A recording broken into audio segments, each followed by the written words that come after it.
በሰርጉ ዕለት ከሌሊቱ 8 ሰዓት አካባቢ ሙሽሪትን ካረፉበት ሆቴል ጥሏት ወጥቶ ይሄዳል። ለመሆኑ ለምን ካላችሁ በፍጹም የማትጠብቁት ያልተጠበቀ ነገር ስለገጠመው ነበር። በተለይ ለማግባት ያሰባችሁ ሰዎች ይህንን አስገራሚ ታሪክ ብትሰሙ ብዙ ነገር ትማሩበታላችሁ። ለመሆኑ አንድ ባል ሚስቱን አምኖ ለድግስ ወጪ አውጥቶ ተቀብያታለሁ ብሎ ካገባት በኋላ ጥሏት እንዲሄድ ያስገደደው ነገር ምን ሊሆን ይችላል? ነገር ግን ፉአድ ሙሽራውን በሰርጉ ዕለት ምሽት ጥሏት የጠፋበት ምክንያት በፍጹም የማትጠብቁትና ብዙሃንን ያነጋገረ ክስተት ነበር። ይሄ በአቡዳቢ ዱባይ ውስጥ የተከሰተና በፍቅር በክህደትና ማጭበርበር የተሞላ አስገራሚ እውነተኛ ታሪክ ነው። እንደምትዝናኑና ትምህርት እንደምታገኙበት ተስፋ አደርጋለሁ።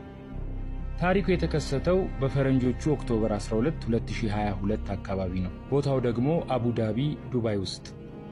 ፉአድ ለስራ ወደ ዱባይ በመሄድ ከ10 ዓመታት በላይ ጉልበቱን አሟጦ ላቡን ጠብ አድርጎ በአቡዳቢ ውስጥ የሰራ የ34 ዓመት ወጣት ነው። በእምነቱም ጠንካራና ባገኘው አጋጣሚ ወደ መስጂድ በመመላለስ የሚሰግድ ጠንካራ ወጣት ነበር። ፉአድ እንደ ማንኛውም ትዳር ፈላጊ የሁል ጊዜ ዱዓው መልካም ስነ ምግባር ያላት በእምነቷ ጠንካራና ውብ የሆነች ሴት ማግባት ነበር። በዚህም ለብዙ ዓመታት ዱዓ ሲያደርግ ቆይቶ አንድ ነገር ተከሰተ። ይኸውም ባልጠበቀው ክስተትና አጋጣሚ ሰልማ ከተባለች የ28 ዓመት ኢትዮጵያዊት ወጣት ጋር በዋትስአፕ ይገናኛሉ። ሰልማ መጀመሪያ እንዳያት በጣም ትሁት፣ ውብ ስነ ምግባር ያላት፣ የዋትስአፕ ፕሮፋይሏ ላይ የተለያዩ ሃይማኖታዊ ጥቅሶች፣ የቁርአን አንቀጾችና ሐዲሶችን የምትለቅ ስትናገርም ለስላሳና አደበኛ ትመስል ነበር። ስለዚህም ፉአድ የረጅም ዓመት ዱዓው እንደተሳካለት አመነ። ከዚህ በተጨማሪ ከሰልማ ጋር እንዲገናኙ ያደረገው ለፉአድ የቅርብ ቤተሰብ የሆነና ሰልማንም በቅርበት በሚያውቃት ኢትዮጵያ ውስጥ የሚኖር ዘመዱ በኩል ነበር። ፉአድ ሰልማን ለመጀመሪያ ጊዜ በቪዲዮ እንዳያት ከልቡ ወደዳት። የገመተው ነገር ትክክል እንደሆነም አመነ።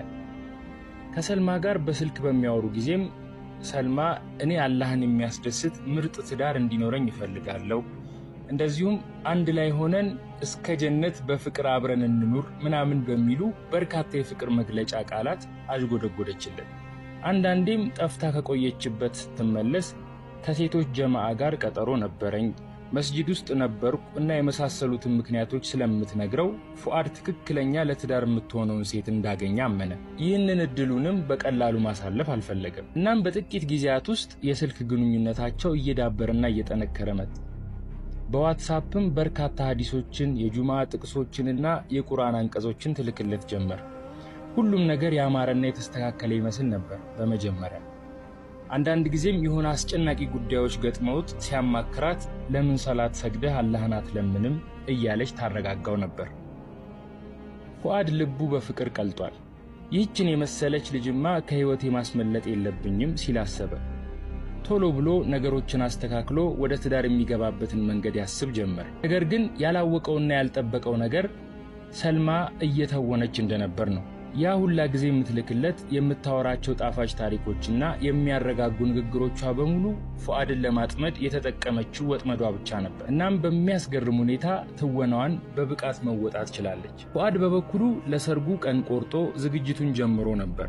እሷን ወደ ዱባይ የሚያመጣበትን መንገድ፣ ሽምግልና የሚልክበትን፣ ከመጣችን በኋላ ኑሯቸውን የሚመሰርቱበትን ቦታና አጠቃላይ ለሰርጋቸው የሚያስፈልጉ ነገሮችን በሙሉ እያደረገ በጋብቻ የሚጣመሩበትን ቀን በጉጉት ይጠባበቅ ጀመር። ለሰልማም የዱባይ ፕሮሰሷን ጀምሮ አስፈላጊ የሆኑ ነገሮችን በሙሉ በአጭር ጊዜ ውስጥ ጨራረሰ። እናም ለመጀመሪያ ጊዜ በአካል የሚገናኙበት ቀን ቅርብ ሆነ። ኦክቶበር 28 2022 ኒካህ የሚያስሩበት ቀን ሆኖ ተቆረጠ። በጣም ያማረና ድል ያለ ሰርግም አቡዳቢ ውስጥ ከሚገኝ አንድ ቅንጡ ሆቴል እንዲዘጋጅ አደረገ። ቤተሰብ፣ ወዳጆቹና የሥራ ባልደረቦቹ በሙሉ ተሰባስበዋል። በሰርጉ ላይ የነበረው ልዩ ድባብ የሚያስገርም ነበር። ሳቅና ጨዋታው፣ የቤተሰቡ የደስታ አምባና የሚዜዎቹ ጭፈራና ጨዋታ ለሰርጉ ልዩ ድባብ ፈጥረውለት አመሹ። በሰዓቱ ሰርጉን የታደሙት ሰዎች እንደሚናገሩት ድግሱ ማንኛውም ማግባት ያሰበ ሰው የሚመኘው አይነት ድግስ ነበር። የሰርጉ ዕለት በደስታና ጨዋታ ካለፈ በኋላ የሚጠበቀው ምሽት ደረሰ። የተጠሩት እንግዶች ሙሽሮቹን ሸኝተው እንደዚህ አይነት ጋብቻ አላህ እንዲሰጣቸው እየተመኙ ወደ የቤቶቻቸው አመሩ። ሙሽሮችም የጫጉላ ጊዜያቸውን ለማሳለፍ ከተያዘላቸው ሆቴል ገብተው አረፉ። ፉአድ ከረጅም ጊዜ ናፍቆት በኋላ ያገኛትን ህጋዊ ባለቤቱ ጋር ቆንጆ የጫጉላ ጊዜ ለማሳለፍ እጅግ ጓጉቶ ነበር። ነገር ግን ወደ ክፍላቸው ገብተው ብቻቸውን ከሆኑ በኋላ ያልጠበቀው ክስተት ገጠመው። ሰልማ ወደ ክፍሏ ገብታ ቬሎዋን ካወለቀች በኋላ እውነታውን ለመንገር ወደ ፉአድ ዞረች። ቪዲዮአችን ይቀጥላል። ከዚያ በፊት አንድ ነገር ተባበሩን። ቻናላችንን የሚመለከቱት አብዛኞቹ ሰብስክራይብ ያላደረጉ ናቸው። ስለዚህ የሰብስክራይብ ቁልፏን አንድ ጊዜ ብቻ ጠቅ በማድረግ የደወል ምልክቷን ደግሞ ኦል የሚለው ላይ በማድረግ ቤተሰባችን ይሁኑ። እናመሰግናለን። ሰልማ ወደ ክፍሏ ገብታ ቬሎዋን ካወለቀች በኋላ እውነታውን ለመንገር ወደ ፉአድ ዞረች። ከዛም አይን አይኑን እያየች በድፍረት ባልተጠበቀ ሁኔታ እስካሁን የደበቀችውን እውነታ አፈረጠች። ፉአድ አለች ሰልማ አይን አይኖቹን እያየች፣ በመካከላችን ምንም ነገር ከመፈጠሩ በፊት ያልነገርኩህና ማወቅ ያለብህ አንድ ነገር አለ። ፉአድ ልቡ ቀጥ አለ። በአእምሮ ላይ ብዙ ነገሮች እየተመላለሱበት ራሱን መጠየቅ ጀመረ። ታማ ይሆን ወይስ ከኔ በፊት ትዳር ነበራት? ምናልባት ልጅ ቢኖራትስ? በርካታ ጥርጣሬዎች በልቡ ላይ ተፈጠሩ። እኔ ያሰብካት አይነት ሴት አይደለሁም። ሃይማኖተኛም እንዳሰብካት አይነት ጨዋ ሰውም አልነበርኩም።